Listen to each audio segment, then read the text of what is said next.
Truck থামায়া তারপরে ঘুষ নিতেছে, ঘুষ। আমি ডাক দিয়ে বললাম, ও পুলিশ ভাই, ঘুষ না খেয়ে একটু হাইগে পায়খানা খা। এগুলো ভালো হয় নাই। আল্লাহর দরবারে পুলিশ ভাই ক্ষমতা আছে, ঘুষ খাচ্ছ, মনে রাখবা এই ঘুষের জন্য তোমার কষ্ট বৃথা চলে যাবে। রাত থেকে রাষ্ট্র পাহারা দিচ্ছ, জানানোর মূল্য নাই ঘুষ খাওয়ার কারণে। আরো কিছু বললে কয়, হুজুর কথা কইেন না, আইন করা, আইন করা মানে আরো বেশি দেন, ঠিক কিনা কোন?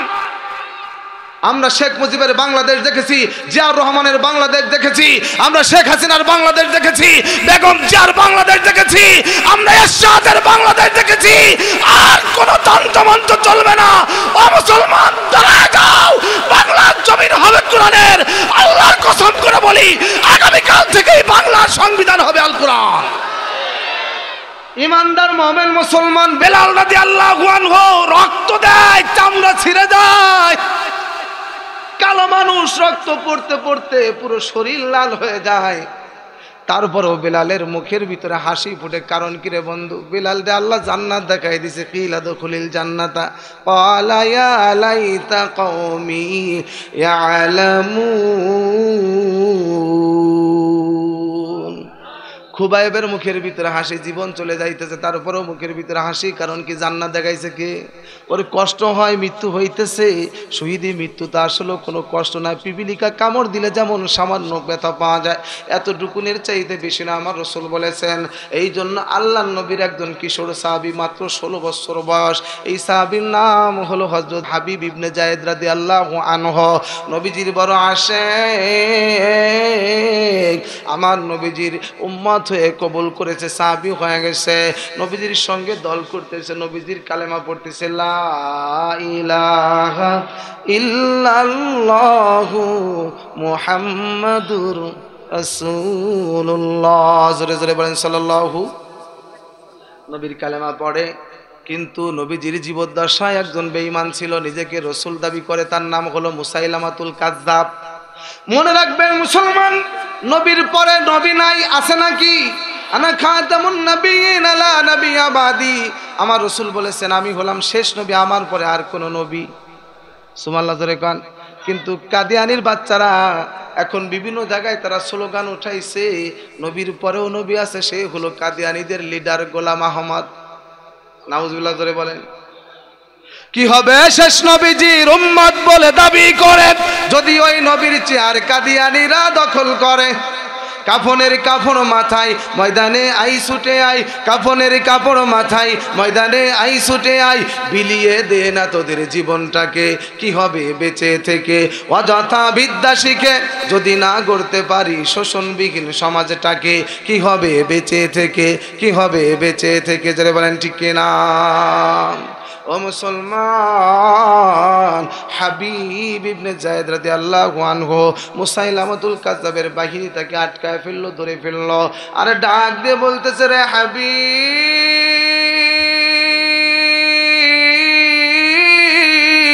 আমি নাকি শুনলাম তুমি নাকি আমাকে নবী মানো না, রাসূল মানো না, মুহাম্মাদের দল করো, মুহাম্মাদের গোলামি করো। ডাক দিয়ে বলতেছে, হ্যাঁ আপনি যা শুনেছেন সত্য শুনেছেন, আমি নবী মুহাম্মদ সাল্লাল্লাহু আলাইহি সাল্লামকে রাসূল হিসেবে মেনে নিয়েছি, আমি সাক্ষী দিলাম আশহাদু আন্না মুহাম্মাদার রাসূলুল্লাহ, নবী মুহাম্মদ আল্লাহর সত্য নবী। আর আংটা কাযযাব, তুমি হলো 1 নম্বরের মিথ্যাবাদী। মুসাইলামাতুল কাযযাব ডাক দিয়ে বলে, তোমাকে কিন্তু আমি হত্যা করব। কেমনে হত্যা করব জানো? তোমার হাত পা কেটে ফেলবো। ভাইরা আমার, এই যুবক তরুণ ছেলেটা সর্বপ্রথম ধারালো তরবারি দিয়ে তার ডান হাতটা একটা কোপ দিয়ে কেটে ফেললো। কবজির এইখান থেকে একটা কোপ দিয়ে কেটে ফেলছে। এবার মুসাইলামাতুল কাযযাব বলতেছে, হাবিব রে, এখনো সময় আছে, তুমি আমাকে রাসূল বলে একটা ঘোষণা দাও, মুহাম্মদকে ছোট্ট করে একটা গালি দাও, জোরে না দাও, তুমি মনে মনে আস্তে করে দাও, শুধু আমি শুনলে হবে। তাহলে তোমার একটা হাত কেটেছি, বাকি হাত পাগুলো রেখে দেব, তোমাকে ছেড়ে দিব। আমি বলে, একটা হাত কাটছো, আর একটা হাত যদি কেটে না অসুবিধা নাই, কিন্তু আমার রাসূল হলো সত্য নবী, আমি নবীকে গালি দিতে পারবো না। ভাইরা আমার, কথা বলতে দেরি আছে। এই যুবক তরুণ মানুষ, 16 বছর বয়স, বাম হাতটা ধারালো তরবারি দিয়ে জোরে এক আঘাত করে কেটে দুই ভাগ করে ফেললো। হাবিব ইবনে যায়েদ রাদিয়াল্লাহু আনহু ডাক দিয়ে বলতেছে, মালিক, আমার দুইটা হাত গেল, দুইটা পাও যদি চলে যায় অসুবিধা নাই, কিন্তু আমার যদি ঈমানটা নষ্ট না হয়। মুসাইলামাতুল কাজ্জাব আবার প্রস্তাব দিয়ে বলে, মুহাম্মদকে একটু গালি দিবা? বলে, না, জীবন থাকতে রাসূলকে গালি দেওয়া যায় না, আমি পারবো না। ওই মুসাইলামাতুল কাজ্জাব ডান পাটা কাটলো, আবার বাম পাটা কেটে চারটা হাত পা কেটে ফেলছে। আমার ভাইয়েরা, হাদিসের ব্যাখ্যার ভিতরে পড়েছি, এইবার হাত পা কাটার শেষ বাকি অংশ আছে, এইখান থেকে একটা কবজি কেটে নাই। জীবন্ত মানুষ নবীর আশেক কারে কয়, ও মুসলমান ইমানদার, সিন্নি খাওয়ার জন্য তুমি লড়াই করতে পারো, জিলাপির জন্য তোমার ঝগড়া করতে পারো, কিন্তু হাবিব তো তোমার মতো আমার মতো সিন্নি কর্মস আশেক নয়। এই হাবিব ইবনে যায়েদ রাদিয়াল্লাহু আনহু নবীর খাঁটি আশেক, রক্ত দিতে পারে, জীবন দিতে পারে, শাপলার চত্বরে যাইতে পারে। আওয়াজ করে মুসলমান চিল্লায় বলো কথা ঠিক কিনা? হাই হাই, চার হাত পার গুড়া থেকে কেটে ফেলছে, এখনো জীবনটা বাকি আছে। মুসাইলামাতুল কাজ্জাব তার কানের ভিতর আওয়াজ করে বলতেছে, আরে হাবিব, তোমাকে এখনো জীবনটা ছেড়ে দিব, ভিক্ষা দিব। বলে, তুই আমার জীবন দেওয়ার কে? আমার জীবন দেওয়ার মালিক কে? আমার জীবন দেওয়ার মালিক, আমার মরণ দেওয়ার মালিক একমাত্র আল্লাহ। আমি ভয় করি না। এইবার তার গলাটা কেটে ফেললো, টুকরা টুকরা করে বাজারের ভিতরে কষায় বায়রা গরু ছাগল যেমন কেটে বিক্রি করে, এরকম পিস পিস করে বিক্রি কেটে ফেললো, টুকরা টুকরা করে ফেললো। আমার বায়রা তার উপরও ঈমান এক মুহূর্তের জন্য ছাড়লো না। বড় আশ্চর্যের ব্যাপার হলো, এই দুনিয়ায় সবচাইতে বড় দরদি হলো আমার মা। ওই দুঃখিনী মায়ের কানের ভিতরে খবর চলে গেছে, মা গো,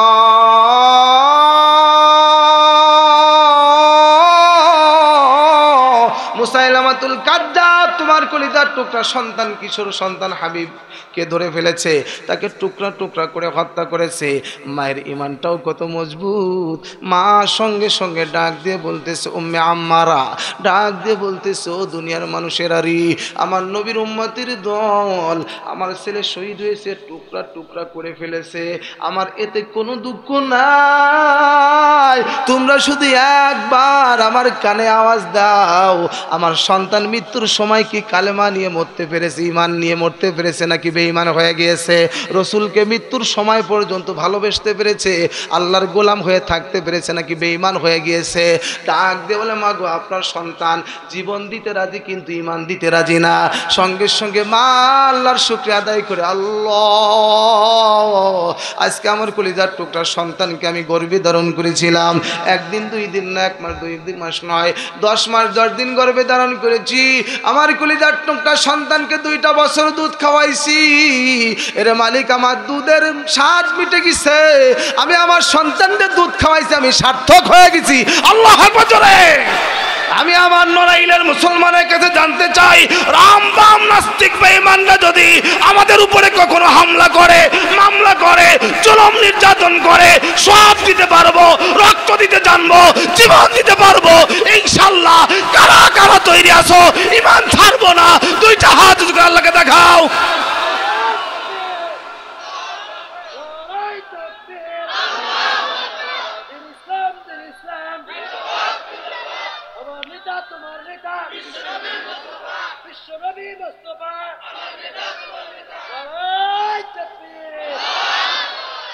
আমরা শেখ মুজিবের বাংলাদেশ দেখেছি, জিয়াউর রহমানের বাংলাদেশ দেখেছি, আমরা শেখ হাসিনার বাংলাদেশ দেখেছি, বেগম জিয়ার বাংলাদেশ দেখেছি, আমরা এরশাদের বাংলাদেশ দেখেছি। আর কোন তন্ত্রমন্ত্র চলবে না। ও মুসলমান, দাঁড়ায় যাও, বাংলার জমিন হবে কোরআনের। আল্লাহর কসম করে বলি, আগামীকাল থেকেই বাংলার সংবিধান হবে আল কোরআন। এই যে রাস্তার ভিতরে আমরা সারা দিন সারা রাত চলাফেরা করি, আমার ভাইয়েরা, মাঝে মধ্যে পুলিশ ভাইদেরকে দেখি, কালকেও একটারে দেখলাম ট্রাক থামায়া তারপরে ঘুষ নিতেছে, ঘুষ। আমি ডাক দিয়ে বললাম, ও পুলিশ ভাই, ঘুষ না খেয়ে একটু হাইগে পায়খানা খা। কথা কন কেন? এই কুত্তার জাত পুলিশগুলো ভালো হলো না, লোহাগাড়া এলাকার পুলিশ ভালো, এগুলো ভালো হয় নাই। আরো কিছু বললো, হুজুর কথা কেন না, আইন করা, আইন করা, মানে আরো বেশি দেন, ঠিক কিনা কন? আল্লাহর দরবারে পুলিশ ভাই ক্ষমতা আছে, ঘুষ খাচ্ছ, মনে রাখবা এই ঘুষের জন্য তোমার কষ্ট বৃথা চলে যাবে। রাত থেকে রাষ্ট্র পাহারা দিচ্ছ, চালানোর মূল্য নাই ঘুষ খাওয়ার কারণে। আপনার নিজের বোন আছে না, বোনের জমিটা তো মোটে দিতে মন চায় না। কি যে মধু, আরে মজা। বোন যদি জমি নেওয়ার ভাগ, তার বাবার সম্পদ আপনি যেমন ভাগ পাইছেন সমান অর্ধেক করে আপনার বোনকেও ভাগ দিতে হবে। আপনি দিতে চান না, বোন নিতে আসলে পারে মুখ কালা করে কুত্তার পাছার মতো করে রাখছেন, আগুন খাইতেছেন, জাহান্নামের আগুন খাইতেছেন। অনেক বাবাও তো এমন আছে, ছেলেকে জমি দেয় আর মেয়েকে দোয়া দেয়। দোয়া, মা তোমারে জমি দিতে পারলাম না, তোমারে দোয়া। তোর দোয়া চাইছে কে? তোমার কাছে কি দোয়া চাইছে? ও জমি পাই, জমি দিয়ে দোয়া। ঠিক কিনা বলেন ভাইরা আমার? আপনি শক্তিশালী মানুষ, ধনী মানুষ, আপনার গায়ে বল আছে, আপনার লাঠি আছে, এই জন্য পাশের মানুষের জমিওয়ালা তার দুর্বল, তার শক্তি কম, লাঠি কম, গরিব মানুষ, এই জন্য আপনি খালি আইল ঠেলেন। আইল ঠেলতে ঠেলতে গরিব মানুষের জমির ভিতরে আপনি 3 হাত চলে গেছেন। আল্লাহর কসম করে বলি বান্দা, তুমি যদি বান্দার হক নষ্ট করো, এটা আল্লাহ পাক কখনো মাফ করবে না। তোমার নামাজ, তোমার রোজা তোমার জান্নাতে নিতে পারবে না। এই জমি তোমাকে টেনে টেনে জাহান্নাম পর্যন্ত নিয়ে যাবে। মুসলমান, মরতে হবে একদিন, বিশ্বাস রাখো। হালালেই আরাম আছে, শান্তি আছে, সুখ আছে, আর হারামে কোনো আরাম নাই। ভাইরা আমার, এই জন্য আমি স্পষ্ট করে বলতেছি, সুদখোর এত বড় জঘন্য পাপী। আল্লাহর সাথে, আল্লাহ রসুলের সাথে সে কেমন যেন যুদ্ধ করতেছে। বলেন আল্লাহর সঙ্গে, আল্লাহ রসুলের সঙ্গে যুদ্ধ করে টিকে থাকা যাবে? হয়তো বা এখন এমন কোন মুসলমান থাকতে পারে নিজের কাছেই নিজে লজ্জিত, অনুতপ্ত হয়ে বসে আছে, হুজুর কি আলোচনা করে রে, এতদিন তো বুঝতে পারি নাই এত জঘন্য পাপ হয়। এই হারাম পয়সা আমার দরকার নাই, আজকের থেকেই সুদ ছেড়ে দেব। তওবা করলে কবুল করবেন কে? ভাইরা আমার, এই জন্য হারামের সাথে আমাদের কোনো সম্পর্ক থাকবে? আল্লাহর কোরআন বলতেছে, ও মুসলমান, তোমরা পরিপূর্ণ ইসলাম মেনে চলো, তাহলে তোমাদের জন্য আল্লাহ পাকের ঘোষণা হলো, যদি পরিপূর্ণ ইসলাম মেনে চলো তাহলে তোমাদেরকে আমি মুমিন হিসাবে কবুল করব, আর মুমিনরাই হবে এই পৃথিবীতে একমাত্র বিজয়ী। ওয়ালা তাহিনু ওয়ালা তাহজানু ওয়া আনতুমুল আ'লাউনা ইন কুনতুম মুমিনিন। বিজয় হবে কারা? নাকি অনেক লোক দরকার? না, আমাদের কোনো লোক দরকার নেই। যদি 313 জন বদরি সাহাবী, ঈমানওয়ালা সাহাবী যুবক যদি আজকে তৈরি হয়ে যায়, আমাদেরকে আল্লাহ বিজয় দান করবেন। আমার রাসূল যতগুলো যুদ্ধ করেছেন, জিহাদ করেছেন, কোন যুদ্ধে মুসলমানের সংখ্যা কি বেশি ছিল? সব জায়গায় মুসলমানের সংখ্যা কম, কিন্তু বিজয় হয়েছে মুসলমানের। জোরে কোন মারহাবা। এরে আমার মুসলমান বন্ধু, আল্লাহ পাক রব্বুল আলামিন বলে, ইন্নাল্লাযীনা ক্বালু রাব্বুনাল্লাহ সুম্মা ইসতাকামু তাতানাজ্জালু আলাইহিমুল মালায়েকা আল্লা তাখাফু ওয়া লা তাহজানু ওয়া আবশিরু বিল জান্নাতিল্লাতী কুনতুম তুআদুন।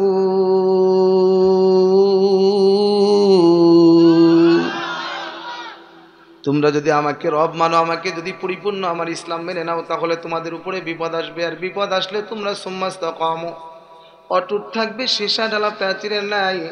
আল্লাহ পাক বলেন, যারা অটুট থাকবে, মজবুত হয়ে দাঁড়িয়ে থাকবে, আমাকে রব মানার পরে অন্য কোনো দিকে হেলে যাবে না, টলে পড়বে না, ইহদিনাস সিরাতাল মুস্তাকিম, সোজা রাস্তায় চলতে থাকবে। আল্লাহ পাক রব্বুল আলামিন বলেন, আমি আল্লাহ পাক ওই সমস্ত বান্দা বান্দির জন্য আসমান থেকে রহমতের ফেরেশতা পাঠায় তাদেরকে সহযোগিতা সাহায্য করব। আর এই ফেরেশতারা তাদের কানে কানে ডাক দিয়ে বলবে, বান্দারে, আল্লাহকে রব মেনে নিয়েছো, তোমার উপরে বিপদ শুরু হয়ে গেছে, ভয় করবা না, টেনশন করবা না। ওই যে আল্লাহ পাক তোমার জন্য জান্নাত বানা রাখছে, মৃত্যু হলেও তোমার ভয় নাই, তোমার জান্নাত দেওয়া হবে। ইয়া আইয়াতুহান নাফসুল মুতমাইন্নাহ ইরজিই ইলা রাব্বিকি রাদিয়াতাম মারদিয়া ফাদখুলি ফি ইবাদি ওয়াদখুলি জান্নাতি। সুবহানাল্লাহ বলেন। আপনাদের এই বাজারে হয়তো কুলি আছে, দিন মজুর আছে, যারা বড় বড় ট্রাক ভরে যখন সিমেন্টের বস্তা আসে, লোহাগাড়া যাবেন, নড়াইল যাবেন, দেখবেন অনেক এমন মানুষ আছে সারা দিন তারা বস্তা ঘাড়ে করে ট্রাক থেকে নামায় আবার ট্রাক থেকে উঠায় দেয় ধানের বস্তা, আলুর বস্তা, সিমেন্টের বস্তা, ডাউলের বস্তা, আছে না নাই? এই বস্তাগুলো যখন ঘাড়ের উপরে মাথার উপরে নেয়, সারাদিন যখন কুলি ভাই কাজ করতেছে তার শরীরটা ঘামতে ঘামতে শরীর দুর্বল হয়ে যায়, মাথাটা ব্যথা করে, ঘাড় ব্যথা করে, কোমর বাঁকা হয়ে যায়, কিন্তু তারপরেও দেখবেন কুলি ভাইয়ের মনে কোনো দুঃখ নাই, মুখের ভিতরে হাসি। কারণ কি কুলি ভাই, তোমার এত কষ্ট হয়, তোমার মুখে এত হাসি দেখা যায়, কারণ কি? ওই কুলি ভাই ডাক দিয়ে কয়, তুমি জানো না আমার মালিক সারাদিন কাজ করলে পরে বিকালবেলা আমারে 500 টাকা বেতন দিবে, 1000 টাকা বেতন দিবে। দুনিয়ার সমস্ত কষ্ট, দিনভর যত কষ্ট হয়েছে, বেতন পাইলে পরে সব কষ্ট সে ভুলে যায়। তার কষ্ট হইতেছে কিন্তু মনে দুঃখ, কারণ কি? পুরস্কার আছে, পুরস্কার। এই জন্য আল্লাহ পাক রব্বুল আলামিন বলেন, কুল ইন কুনতুম তুহিব্বুনাল্লাহ ফাত্তাবিউনি ইউহিব্বুকুমুল্লাহ ওয়া ইয়াগফির লাকুম যুনুবাকুম আল্লাহু গফুরুর রহিম। সব সময় গোলাম আমার রসুলের অনুসরণ করো, তুমি সোজা রাস্তা পাইবা। জোরে বলেন, কার অনুসরণ? একটু আওয়াজ করে বলতে হবে বাজান। আমরা এই পৃথিবীতে একমাত্র মডেল আমাদের জন্য কে? ওয়া ইন্নাকা লাআলা খুলুকিন, নবীর থেকে সুন্দর চরিত্র আর কারো ছিল না, থাকবেও না, আর আল্লাহ পাঠাবেও না। সুবহানাল্লাহ বলেন। এই জন্য আমার রসুল যখন কমপ্লিট ইসলাম মানতে শুরু করলেন, মানে রসুল যখন নবী হলেন, দুনিয়ায় যখন রসুলের নবুয়াত প্রকাশ পাইল, কয় বছর বয়স? 40 বছর বয়স। এখন এতদিন পর্যন্ত 40 বছর পর্যন্ত আমার নবী জনাবে রাসূলুল্লাহ সাল্লাল্লাহু আলাইহি সাল্লাম মক্কার কাফের বেঈমান আবু জেহেল, আবু লাহাব, উতবা, সাইবা সকলের কাছে আমার নবী বড় আপন। নবীর কোনো দুশমন, এই কথা বুঝতেছেন? নবীর কোনো দুশমন আছে? বলেন কয় বছর? জোরে। কোনো দুশমন নাই। কিন্তু আল্লাহ পাক আয়াত নাজিল করে জানায় দিলেন, ও নবী আপনি যে রসুল এটা প্রকাশ করেন, মানুষকে বলে দেন। এখন নবী সাল্লাল্লাহু আলাইহি সাল্লাম পাহাড়ের চূড়ায় উঠে বলতেছে, এই মক্কার মানুষ, আমার গোত্রের মানুষ, আপন জনেরা, এই আমার চাচারা, এদিকে আসো। সব ছুটে ছুটে হাজার ব্যস্ততা কাজ কাম ফেলে রেখে মুহাম্মদ সাল্লাল্লাহু আলাইহি সাল্লাম ডাকছে। কে ডাকছে? আরে মুহাম্মদ ডাকছে, আলামিন ডাকছে, আমাদেরকে বিশ্বাসী ডাকছে। মুহাম্মদের ডাকে সাড়া দিতে হবে, চল চল, সিরিয়াল ধরে সব ভিড় করছে। কি জন্য ডাকলেন? বলে, আমি পাহাড়ের উপরে বসে যা দেখতেছি আপনারা কি তা দেখেন? বলে, না মুহাম্মদ, তুমি পাহাড়ের মাথায়, তুমি সামনেও দেখো, পাহাড়ের পিছনে কি আছে তাও দেখো। আমরা তো পাহাড়ের নিচে আছি, ওপাশ দেখা যায় না। বলে, তাহলে যদি আমি এখন বলি যে পাহাড়ের পিছনে কঠিন বড় এক দুশমন, আপনাদের জানের দুশমন, আপনাদেরকে দখল করার জন্য সে বাহিনী আসতেছে, আপনাদের উপর ঝাঁপিয়ে পড়বে, বিশ্বাস করবেন? বলে, মুহাম্মদ 1 সেকেন্ড দেরি করবো না। তুমি জীবনে কোনোদিন 40 বছরে একটা মিথ্যা কথা হাসতে হাসতেও বলো নাই, ফাজলামও করে বলো নাই। তুমি আলামিন সত্যবাদী, তোমার কথা এক বাক্যে আমরা বিশ্বাস করব। জোরে আওয়াজ করে। তাই বলে, হ্যাঁ। তাহলে শোনেন, পাহাড়ের পিছনে যেমন শত্রু বাহিনী এসে আপনাদেরকে মুহূর্তে আক্রমণ করে, হামলা করে, আপনাদেরকে জবরদখল করে ভোগ করতে পারে, ঠিক তেমনি ভাবে আপনাদের জন্য জাহান্নাম নামে একটা কঠিন শত্রু অপেক্ষা করতেছে। আপনাদেরকে সেই জাহান্নামে পুড়ে আপনাদেরকে শেষ করে ফেলবে যদি না আপনারা পড়েন লা ইলাহা ইল্লাল্লাহু মুহাম্মাদুর। এই মূর্তি পূজা যখনই লা ইলাহা ইল্লাল্লাহ বলছে, তখন ওরা তো আরবি ভাষার মানুষ, সাহিত্য বোঝে, আরবি ভাষা বোঝে, ওরা বুঝতে পেরেছে, আবু জেহেল, আবু লাহাব সব বুঝতে পেরেছে আমাদের মূর্তি চলবে, রাস্তার মোড়ে মোড়ে মূর্তি চলবে না, মাথার উপরে বাপের ছবি, মার ছবি, মেয়ের ছবি, অমকের ছবি, তমকের ছবি, আমরা আর কারো ছবি আমাদের মাথার উপরে ঝুলতে দেব না। কথা বলেন না কেন? তো মূর্তি পূজা বাদ দাও। এই কথা যখন বলছে, এতদিন মোহাম্মদ কলিজার মোহাম্মদ, ভালোবাসার মোহাম্মদ, আলামিন মোহাম্মদ, কিন্তু যখনই লা ইলাহা ইল্লাল্লাহ বলছে, তখন কি আর ভালোবাসা আছে না গেছে? আপন চাচা আবু লাহাব হাতের ভিতরে পাথর নিয়ে নবীজির দিকে নিক্ষেপ করছে। মোহাম্মদ এই জন্য ডাকছ, কপাল পোড়া, ধ্বংস হয়ে যা। আল্লাহ ডাক দিয়ে বলেন, তাব্বাত ইয়াদা আবি লাহাবিউ ওয়া তাব। না না, আমার নবী আমার হাবিব ধ্বংস হতে পারে না। রে আবু লাহাব, তুই ধ্বংস হয়ে যা, তুই শেষ হয়ে যা। নবীরে ধ্বংস করার জন্য ওইটা ভয় লাগছে, পাথর মারতে শুরু করছে। উম্মে জামিল আবুল আহাবের স্ত্রী। একদিন আমার পয়গম্বর বাইতুল্লাহ শরীফের পাশে বসে বসে আবু বকর রাদিয়াল্লাহু আনহু বন্ধু মানুষ সঙ্গে নিয়ে গল্প করতেছে। এমন সময় আবুল আহাবের স্ত্রী উম্মে জামিল চলে গেছে, হাতের ভিতরে পাথর নিয়ে নবীকে মারবে। এমন সময় ডাক দিয়ে বলে, আবু বকর বলতেছে, নবীজি ওই যে আবুল আহাবের বিবি উম্মে জামিল আপনাকে পাথর মারার জন্য পাথর নিয়ে আসতেছে, নবী গো আপনি একটু পালায় যান। নবী আমার ডাক দিয়ে বলে, না না আমাকে পালাইতে হবে না, আমার আল্লাহ আমার সাথে আছেন। সুবহানাল্লাহ জোরে কোন। ভাইরা আমার, নবী করিম সাল্লাল্লাহু আলাইহি ওয়াসাল্লামকে আবু বকর রাদিয়াল্লাহু আনহু বারবার সতর্ক করে বলে, ও পয়গম্বর আপনাকে পাথর মারবে। নবীজি বললেন, চুপ করো। নবী সাল্লাল্লাহু আলাইহি ওয়াসাল্লাম কোরআন তেলাওয়াত শুরু করছেন। আউযু বিল্লাহি মিনাশ শাইতানির রাজীম। বিসমিল্লাহির রহমানির রহিম। ইয়াসিন ওয়াল কুরআনিল হাকীম। ইন্নাকা লামিনাল মুরসালিন আলা সিরাতিম মুস্তাকিম। আমার নবীজি কোরআন খুলে খুলে তেলাওয়াত করতে শুরু করছে। এবার আবুল আহাবের বিবি উম্মে জামিল পাথর নিয়ে আসছে, নবীর কপালে মারবে। ডাক দিয়ে বলছে, আবু বকর রে, তোমার নবী তোমার দোস্ত মোহাম্মদ কোথায়? আবু বকর মনে মনে চিন্তা করে, আমার পাশেই তো বসে রয়েছে। কিন্তু উম্মে জামিলের চোখের ভিতরে পর্দা ফেলে দিছে কে? দেখতেছে না। আবু বকর বলে, কি ব্যাপার? নবী আমার পাশে বলে বসে আছে। এই মহিলা বলে, কি তোমার দোস্ত মোহাম্মদ কোথায়, তোমার নবী কোথায়? বলো, আজকে যদি মোহাম্মদ রে পাইতাম এই পাথর দিয়ে তার কপাল ফাটাইতাম। আবু বকর বলে, তোর মতো মগা আমার রসুলকে কিছুই করতে পারবে না। আমার রসুল পাশেই বসে আছে, তোর চোখে পড়ে না। জোরে কোন আল্লাহু আকবার। ভাইরা আমার, নবীকে হত্যা করবে, নবীর জীবন নেবে। আল্লাহ পাক রব্বুল আলামিন সংক্ষেপ করে বলতে, আপনারা কি কষ্ট পাইতেছেন? সবাই আওয়াজ করে। কোনো সমস্যা আছে? তাহলে সবাই জোরে আওয়াজ করে বলেন, নারায়ে তাকবীর।